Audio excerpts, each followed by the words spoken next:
जय श्री कृष्णा। राधे राधे दोस्तों। आशा करती हूँ कि आप सब स्वस्थ होंगे, प्रसन्न होंगे।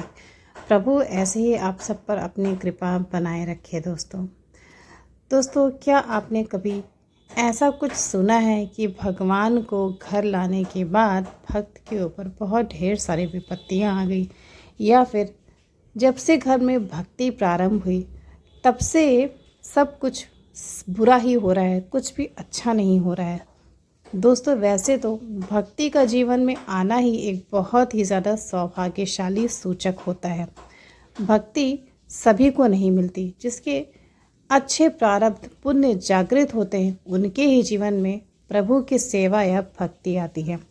भले ही हम इस चीज़ को सूक्ष्मता समझ पाए, माने या ना माने, लेकिन बहुत सारे जन्म जन्मांतर तक विभिन्न योनियों में भ्रमण करने की वजह से हम इस बात को पूरी तरह भूल गए हैं कि हमारा जो मनुष्य का जन्म हमें मिला है उसका उद्देश्य क्या है। उसका उद्देश्य सिर्फ प्रभु का भजन और सेवा है। ये सारी चीज़ें हम भूल गए हैं क्योंकि हम कलयुग में जन्म लिए हैं। हमारे चारों तरफ सिर्फ माया ही माया है और इसीलिए हमने भक्ति को भी सकाम रूप से हमेशा किया, हमेशा प्रभु से कुछ न कुछ मांगा। कभी हमने निष्काम भक्ति नहीं की दोस्तों, और इसीलिए शायद प्रभु हमारी परीक्षा बहुत ज़्यादा लेते हैं। अगर हम अपना अच्छा और बुरा सब कुछ प्रभु के ऊपर छोड़ दें, अपना सर्वस्व उन्हें अर्पण कर दें, तो बहुत ही जल्दी वे हमें अपना लेते हैं और हमारे साथ जो भी होता है वो हमेशा अच्छा ही होता है, क्योंकि वो प्रभु करते हैं। जब हम अपने कर्म का कारण स्वयं को मानते हैं तो हमारे अंदर अहंकार भी आता है और हमें सिर्फ हमारे कर्मों का फल मिलता है। लेकिन जब हमारा जीवन प्रभु की कृपा के ऊपर निर्भर होता है दोस्तों, तो हमारे साथ कभी कुछ भी भगवान बुरा नहीं करते। आज एक ऐसी सच्ची घटना आपको सुनाने जा रही हूँ। उसे सुनकर अगर आप भी लड्डू गोपाल के भक्त होंगे दोस्तों, तो आपको हृदय में इतनी जलन होगी ये सुनकर कि भगवान के बारे में कोई ऐसी धारणा कैसे रख सकता है। दोस्तों, कुछ ही दिनों पहले मैंने अनुष्का जी के जीवन में घटी ये सच्ची घटना अपने कानों से सुनी, और मेरा विश्वास करिए, इसको सुनने के बाद मैं अपने आंसुओं को रोक नहीं पाई कि क्या एक भक्त को इतनी बड़ी बड़ी परीक्षाएं देनी पड़ती हैं। दोस्तों, अनुष्का जी अभी तो वृंदावन में ही रहती है क्योंकि उन्होंने अपना सारा जीवन किशोरी जी को, भगवान श्री कृष्ण को अर्पण कर दिया है। लेकिन उन्हें ये सब कुछ ऐसे ही नहीं मिला। उन्होंने अपने भगवान की भक्ति पाने के लिए जीवन में बहुत सारे संघर्ष किए हैं। अनुष्का जी बताती हैं उनके जीवन में उतार चढ़ाव बचपन से ही बहुत ज़्यादा रहे। उन्हें ऐसा महसूस होता था कि प्रभु को कभी उन पर दया नहीं आती। अनुष्का जी बताती हैं जब वे सिर्फ 6 वर्ष की थीं, बहुत ही नन्ही सी थीं, तभी उनकी माता का देहांत हो गया। इतनी छोटी सी बच्ची जिसके सर से माँ का साया, माँ का आंचल हट जाए, उस पर क्या बीतेगी। उनका बचपन बहुत ही कटुता भरा था। पिताजी जो थे उनके, वो अपने काम में व्यस्त रहते थे और 2 भाई उनके और थे जो कि दिन भर पढ़ने लिखने और खेलने में ही रहते थे। अनुष्का अपने घर में सबसे छोटी बच्ची थी। उनका ध्यान रखने वाली वैसे तो उनकी दादी जी भी थीं, लेकिन उनकी दादी बहुत ही ज़्यादा आक्रामक स्वभाव की थी। छोटी सी गलती पे वो अनुष्का को बहुत पीटा करती थी। एक नन्ही सी बच्ची जिसके हाथों से माँ का आंचल छूट जाए, वो माँ जो उसे जन्म देती है और बहुत ही कोमलता, बहुत ही प्रेम से उसका पालन करती है, अगर वो ही कहीं दूर चली जाए, इस संसार से चली जाए, तो उस बच्चे के मन पे क्या बीतेगी दोस्तों। अनुष्का ने बहुत ही छोटी उम्र में इतना बड़ा दुख उठाया, लेकिन अभी यही दुख खत्म नहीं होना था। जैसे जैसे वो बड़ी होने लगी उसके लिए कठिनाइयाँ और ज़्यादा बढ़ने लगी। अनुष्का जब 18 वर्ष की हुई तब उनके पिताजी का देहांत हो गया। इसके बाद जीवन जीना और भी ज़्यादा कठिन हो गया। अब घर में सभी उनके विवाह की बात इधर उधर करने लगे कि हमें अनुष्का की शादी किसी न किसी तरह करनी है, क्योंकि उसे देखने के लिए घर पे कोई नहीं है। 2 बेटे जो थे वो पढ़ाई के लिए, नौकरी के लिए घर से बाहर दूर चले गए। अनुष्का जवान हो चुकी थी और घर में अब सबकी नज़र उस पर गड़ी रहती थी कि कहीं वो कोई गलत काम ना करे। हालांकि अनुष्का ऐसी बिल्कुल भी नहीं थी। उसे अपने परिवार के मान सम्मान का पूरा ख्याल रहता था। इसीलिए अनुष्का के ऊपर विवाह का दबाव बहुत ज़्यादा जो है वो बढ़ने लगता है। जो रिश्तेदार होते हैं वो इधर उधर से बहुत ढेर सारे रिश्ते लेके आते हैं। अनुष्का उसका विरोध भी नहीं कर पाती और उसकी दादी की एक बार तबीयत बहुत ज़्यादा ख़राब होती है। वो उससे कहती है कि तो मेरे रहने में ही विवाह कर ले रही, तो मेरे नहीं रहने के बाद तेरी पता नहीं क्या स्थिति होगी, ये कोई नहीं जानता और तुम्हें देखने वाला कोई नहीं, तुम्हारे भाई भी तुम्हें देखने नहीं आएंगे। अनुष्का की एक रिश्तेदारी भी जो उसकी चाची लगती थी वो उसके लिए एक रिश्ता लेके आती हैं और उस रिश्ते के ऊपर ज़्यादा सोच विचार भी नहीं होता है। दादी की सहमति से जो है उसका विवाह तय हो जाता है। अनुष्का जो है अपने होने वाले पति को विवाह के पहले वो एक बार भी देखती भी नहीं है, क्योंकि उसे अधिकार ही नहीं दिया जाता। उसकी दादी कहती हैं कि जब बड़े बुजुर्ग फैसला लेते हैं तो उसमें मतलब उस पर नुक्स नहीं निकालना चाहिए, सवाल नहीं उठाने चाहिए। इसलिए अनुष्का नहीं कर पाती है।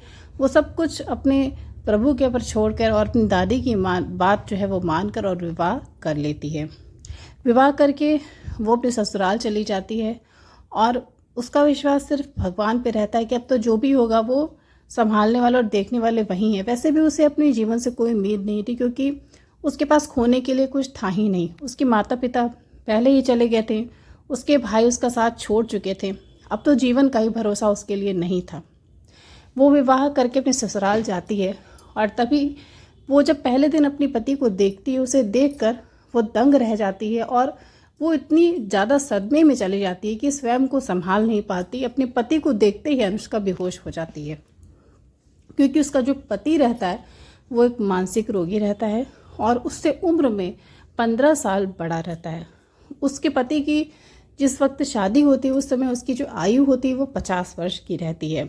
आप ये समझ लीजिए कि एक पिता और एक बेटी के बीच में जो आयु का अंतर होता है, बस उस उम्र के इंसान से जो है अनुष्का का विवाह हो जाता है।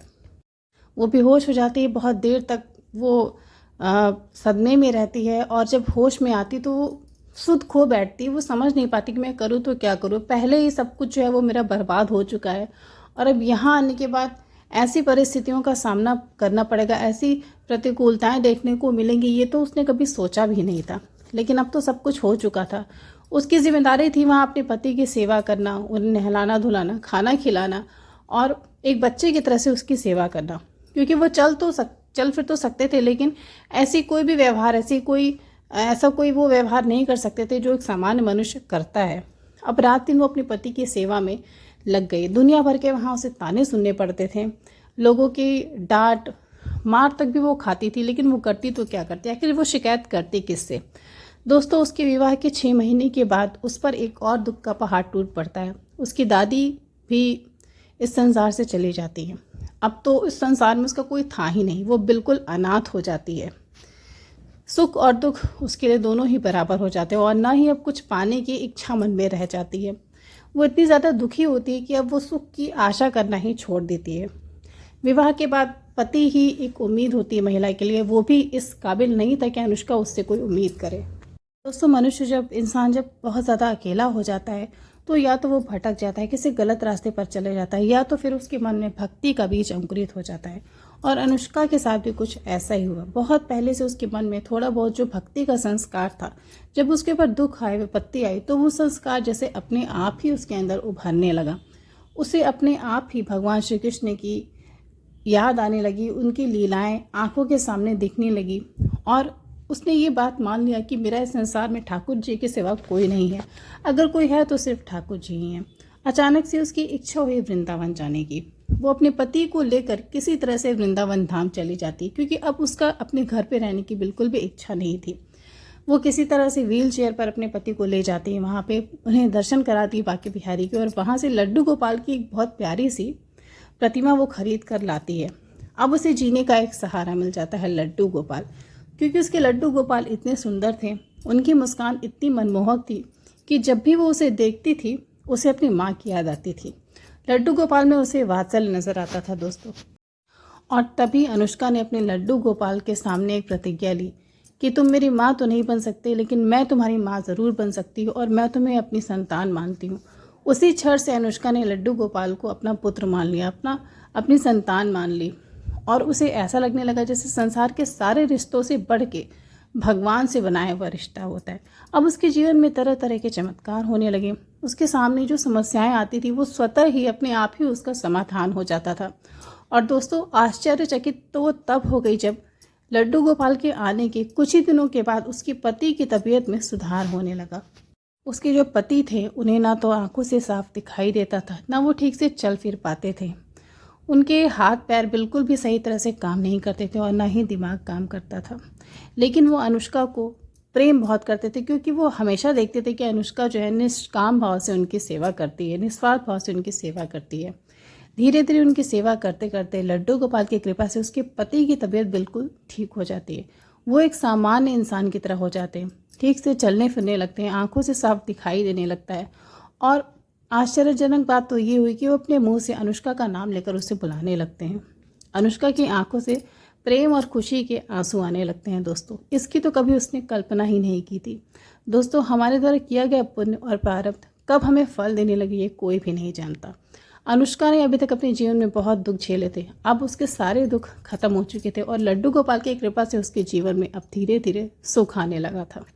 एक दिन आया जब उसके पति बिल्कुल ठीक हो गए और ये देखकर परिवार के सभी लोग दंग रह गए। किसी को अपनी आंखों पर विश्वास ही नहीं हुआ। सब उसे पूछते थे कि ये चमत्कार हुआ कैसे। तो अनुष्का सिर्फ यही बोलती थी कि ये सिर्फ मेरे लड्डू गोपाल की कृपा से हुआ, क्योंकि ये तो असंभव था और मेरे प्रभु हर असंभव को संभव में बदल देते हैं। दोस्तों, उसने कभी भी अपने जीवन में सुख की कल्पना नहीं की थी, लेकिन विवाह के 2 वर्ष के बाद एक और चमत्कार हुआ जब वो एक सुंदर से बेटे की माँ बनी। और उसके बेटे के उसके जीवन में आने के बाद उसकी जैसी दुनिया ही बदल गई। उसके जीवन में खुशियाँ ही खुशियाँ बरसने लगी। कभी भी उसने सुख की कल्पना नहीं की थी, कभी उसके पति ने नहीं सोचा था कि मैं ठीक हो पाऊँगा। लेकिन लड्डू गोपाल की कृपा से और अनुष्का की सेवा से उसके पति राजेश बिल्कुल ठीक हो गए। दोनों एक बहुत ही सुखी दाम्पत्य जीवन जीने लगे और दोनों ही मिलकर लड्डू गोपाल की भक्ति करने लगे। ये सत्य घटना सुनकर मुझे सच में विश्वास नहीं हुआ था कि प्रभु कैसे अपने भक्त पर कृपा करते हैं। हम जिस चीज़ की कल्पना भी नहीं कर सकते, प्रभु ऐसा चमत्कार अपने भक्त के साथ करते हैं। दोस्तों, इस सत्य घटना को आप शेयर करेगा अपने मित्रों के साथ और ऐसे ही सुंदर लीलाओं को सुनने के लिए मेरे चैनल को ज़रूर सब्सक्राइब कीजिएगा। जय श्री राधे।